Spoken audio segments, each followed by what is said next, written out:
Worlds. I'm Ayman Siksek. Thank you for joining us. The health ministry in Israel reported 1,573 coronavirus infections in 24 hours, all as government appears more deadlocked than ever on how to stop the outbreak. The figures show 57 people on ventilators and 375 total deaths. There are now more than 22,000 active cases. And with all the large crowds at social protests on a daily basis, the ministry just announced that at least one infection occurred at the Saturday night rally in Tel Aviv's Rabin Square. Earlier this hour, Health Minister Edelstein said to the nation that Israel has a few days to decide whether or not a full lockdown is necessary. This is what we're adding this evening. A family with one child will receive 2,000 shekel grant or stipend. A family with 2 children, 2,500, and a family with 3 children and more will receive 3,000 shekel. All the others are going to get 750 shekel per person. In other words, all the other citizens above the age of 18 will get 750 shekel per person. And here are the details of that plan that Netanyahu just explained there. Every citizen aged 18 or above is set to receive 750 shekels or $220. A family with one child will receive $580. A family with 2 children will receive $703, and a family with 3 children or more, will receive $875. Earlier today, alternate Prime Minister Benny Gantz, in an interview with Israel's Channel 12 News, said responsibility for the response to coronavirus should be handed over to his ministry, the Ministry of Defense. He also pushed back against claims of a rift between him and Prime Minister Netanyahu over the management of the crisis. Here's part of that interview. I believe that coronavirus crisis will continue at least until the end of 2020 and into 2021, and it forces us to implement an extended budget bill. It's the right thing to do under the current lack of stability.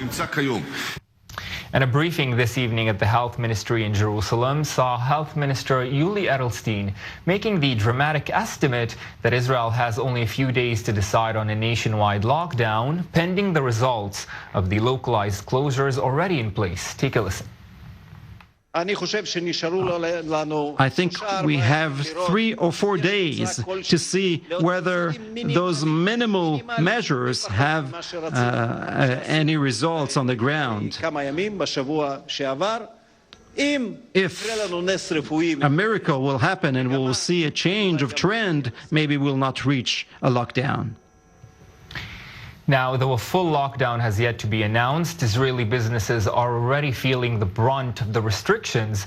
Today, one of the most well-known restaurants in Tel Aviv announced it would shut its doors. Our Jonathan Regev was there.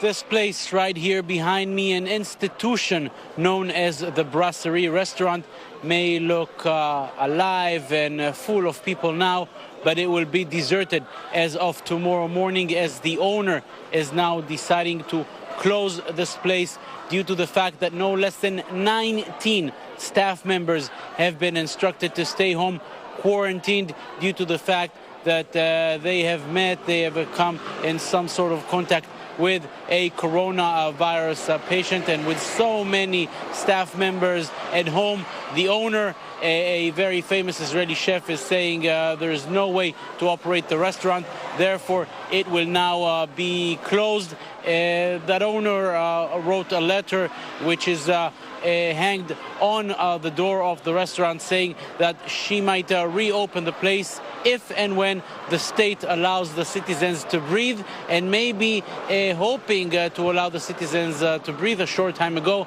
Prime Minister Benjamin Netanyahu and Finance Minister Israel Katz announced a plan to basically give money to residents. Every Israeli above the age of 18 will get a certain grant. It will be 3,000 shekels, some $800 for a family with 3 children, 2,500 shekels, roughly $700 for families with 2 children. There's also money, a certain amount for families with 1 child, and also an amount for singles. Anyone above the age of 18 will be given a certain amount of money to help move the economy. There is a criticism on this plan. Other members of the coalition are saying that while they're happy to see the money being given back to Israeli citizens, it should be part of a plan to help first and foremost those who mostly need the money and not everyone in general. But this plan is now in motion, and while the government is trying this way to alleviate the economic crisis, there is also the health crisis. Earlier today, the Minister of Health, Edelstein, said that if in 3 or 4 days there's no change in the very high numbers of infections in Israel, there might be no other choice but to go into a full lockdown, a second lockdown. That is if the numbers do not change in the coming days. Jonathan Regev, I-24 News. Last night in Jerusalem, thousands of people gathered in front of the Prime Minister's residence, not only protesting the dismal virus situation, but also calling on Benjamin Netanyahu to resign over his indictment on corruption charges. But as protesters attempted to break down security barriers and block the light rail tracks, police used water cannons and charged in on mountain horses to disperse them, and the ensuing unrest led to 50 people arrested. Our correspondent Emily Rose reports from Jerusalem. Here outside the Israeli Prime Minister's residence, the protest isn't over, but it's on a low simmer. You can see behind me this cohort of people who have kept a vigil here outside Israeli Prime Minister Benjamin Netanyahu's residence, calling for him to step down. But it's not violent tonight. That's in contrast to last night when thousands of protesters stormed the street that you see behind me, and clashes erupted between Israeli police and the protesters. Now, earlier today, the Minister for Interior Security, Amir Ohana, he spoke at a press conference and addressed that violence. Now, take a little listen to what he had to say. What we've witnessed yesterday was anarchy. Chaos agents who are seeking to seed fear, frustration, and rebellion in the public. An ugly record in weeks of propaganda, hate speech, and cursing, including among elected officials. Now, the violence seems to be over for now, but a discussion is ongoing about the conduct of police and the conduct of the protesters. There are those who allege that the police behaved in a violent fashion towards the protesters, even a video surfacing of one of the police harming and causing harm to a member of the press. Now, the police say that these protesters were acting in a violent manner and that it got out of hand. They responded accordingly. The protesters say that they were responded to violently by some of the police, and some 50 protesters were detained. Most of them have since been released, but the discussion is ongoing about the conduct of some of those police officers. Now, here, these people that you see around me and behind me, they're keeping a vigil outside the Prime Minister's residence. They're calling for him to step down, and it's quite normal for what we've seen in the past few weeks since the last election and leading up to the events that you saw behind me. The question remains here on the ground.